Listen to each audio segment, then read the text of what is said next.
नमस्कार दोस्तों, राम राम।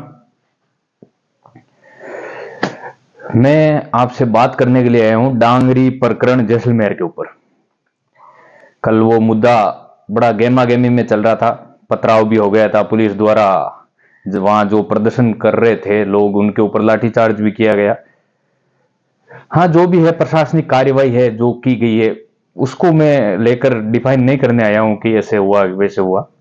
जो सरकार द्वारा की गई है उसके लिए मैं नहीं कहूंगा कुछ। लेकिन मैं आज कमेंट देख रहा था, कुछ बाइट देख रहा था यूट्यूब पर या जो भी सोशल मीडिया चैनल है उनके ऊपर। कुछ ऐसे नेता हैं जो ये बोल रहे हैं कि ये जातिवादी रंग दिया जा रहा है, धार्मिक भावनाएं भड़काने की कोशिश की जा रही है। तो उनसे मैं ये पूछना चाहूंगा, क्या ये धार्मिक भावनाएं सिर्फ एक पक्ष के लिए ही होती है क्या कि धार्मिक भावनाएं भड़काई जा रही है?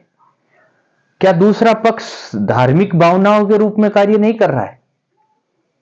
मैं उसी क्षेत्र के जो कांग्रेस पार्टी के नेता हैं, जो अपने आप को सेकुलर बोल रहे हैं, उनसे यह पूछना चाहूंगा कि पिछले 15 साल से जो जैसलमेर बाड़मेर बॉर्डर के ऊपर डेमोग्राफी चेंज हुई है, जो जनसंख्या में एक तरफा उछाल आया है, क्या उसके ऊपर कुछ बोले आप? क्या कुछ कार्रवाई की आपने कभी कहा सरकार से या प्रशासन से कि एकदम डेमोग्राफी चेंज क्यों हो रही है, वो भी बॉर्डर के ऊपर? कभी बात की आपने? वो नहीं करोगे आप, क्योंकि वो आपका वोट बैंक है। पिछले 10-15 सालों से एक भी ऐसी उनकी, जो मैं ये नहीं कहूंगा कि सारे वैसे होते हैं, उसमें बहुत तगड़े देशभक्त हैं, उनको मैं सलाम करता हूं, लेकिन ज्यादातर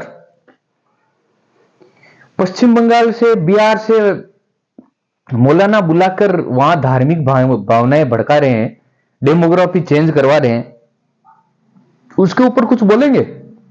जितने भी कांग्रेस के जो बयान दे रहे हैं, और जितने भी जो एक अलग सी जलन के तहत बयान दे रहे हैं, युवा वर्ग के भी बहुत सारे जिनको पता नहीं क्या जलन है।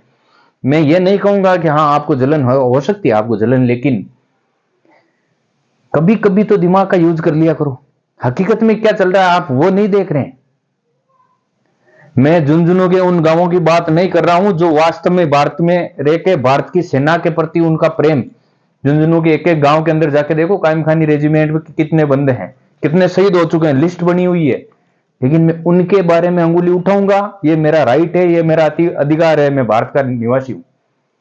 मैं उनके बारे में अंगुली उठाऊंगा जो भारत की डेमोग्राफी चेंज करने की सोचते हैं, जो यहां लोकतांत्रिक तरीके से रहना नहीं चाहते, जो भारत का संविधान नहीं मानते, उनके साथ नहीं हूं मैं क्या बहुत सारे नहीं है। आप जो ये क्रिटिसाइज कर रहे हैं ना, वो भी नहीं है, लेकिन उनकी पता नहीं जलन किस प्रकार की है कि वो क्रिटिसाइज कर रहे हैं, ऐसे वैसे बोल रहे हैं। मेरे को बहुत दुख होता है ऐसी बातों पर कि जो दोगलापंथी दिखाते हैं आप, वो गलत है। कांग्रेस एक तरफा कार्रवाई की कोशिश करती है कि हाँ उनके ऊपर कार्रवाई करो, ऐसे करो वैसे करो। क्यों भाई? संवैधानिक रूप से कार्रवाई करो। आपको कांग्रेस को मैं नाम लूं तो हिंदू संस्कृति के जो लोग हैं उनके ऊपर तो कांग्रेस संविधान के तहत कार्रवाई करवाने की बात बोल रही है, तो दूसरी तरफ भी तो बोलो ना। आप यहां पे पथराव किया या जो भी किया है उसके ऊपर कांग्रेस के नेता बोल रहे थे संवैधानिक कार्रवाई करो, सख्त से सख्त करो, ऐसे करो वैसे करो। तो जो संवैधानिक कार्रवाई यूपी के अंदर हो रही है वो सही नहीं है क्या? वो भी तो सख्त से सख्त हो रही है ना। उसके ऊपर आप अंगुली क्यों उठा रहे? पता नहीं क्या कारण है। ऐसी दोगलापंथी मत करो। आप ही के राज में डिगी मालपुरा का कांड हुआ था जयपुर के पास में, आपकी सरकार ने कुछ नहीं किया, वहां से लोगों को घर खाली करके जाना पड़ा, औने पौने दामों पर बेच के जाना पड़ा। ये आपकी सरकार के कारण है, कांग्रेस के कारण। ऐसे कांड जैसलमेर में अब होने स्टार्ट हुए और अगले अब लाइन से होंगे। जैसलमेर की पूरी डेमोग्राफी चेंज हो गई है। यह आप क्यों नहीं बोल रहे हैं? पता नहीं क्या कारण है आपको। ऐसे तो नहीं थे आप। या फिर एक पार्टी में जाने के बाद में आपका खून और डीएनए चेंज हो जाता है, वो गलत है। डीएनए चेंज मत करो आप अपना।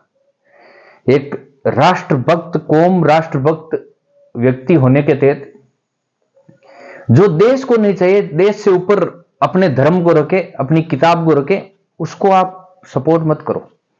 यह आपके लिए बहुत घातक सिद्ध होगा। आप जितने भी देश देख रहे हैं जहां डेमोग्राफी चेंज हुई है, वहां पूर्ण रूप से डेमोग्राफी चेंज हुई है, वहां कुछ नहीं बचा है। तो आगे भी आपके साथ ऐसा ही होगा। इससे अच्छा है आप टाइम पे संभल जाए। मैं बहुत सारे यूट्यूबर बने बैठे हैं या फेसबुक पर बहुत सारे जो अपने आप को युवा नेता बोल रहे हैं, जो इस बात पर कटाक्ष कर रहे हैं कि पथराव किया आपने, ये कर दिया वो कर दिया। अरे मजबूरी में करना पड़ता है।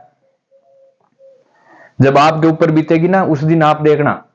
और ये हकीकत कंडीशन हो गई है, आज मजबूरी हो जाती है। मैं उनको डिफाइन नहीं कर रहा हूं कि उन्होंने पथराव किया, मैं मानता हूं गलत किया है, लेकिन जो सामने वालों ने किया उनके ऊपर भी तो कुछ करो ना कटाक्ष। कभी बोलते हो?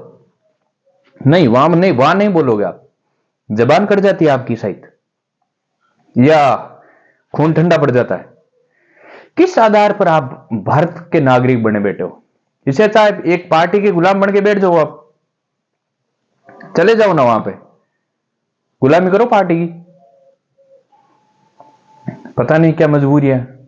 मैं डांगरी प्रकरण में जो कुछ भी हुआ है अभी तक उससे पूर्ण रूप से संतुष्ट नहीं हूं। प्रशासनिक कार्रवाई ढंग से नहीं हुई है। पहली बात तो बीजेपी की गवर्नमेंट है, सारी मैपिंग करके जितनी भी अवैध जमीनों पर कब्जा कर रखा है उन्होंने सबको हटाया जाए। दूसरा, हर गांव में जितने भी बाहरी स्टेट के जो भी मौलाना वगैरह आए हुए हैं उन सब की निगरानी रखें। वो इस देश की ज्योग्राफी चेंज करना चाहते हैं। मैं सख्त से सख्त कार्रवाई की आशा करता हूं इस बीजेपी गवर्नमेंट से। जितना जल्दी हो सके उतना जल्दी करें। धन्यवाद। राम राम साहब।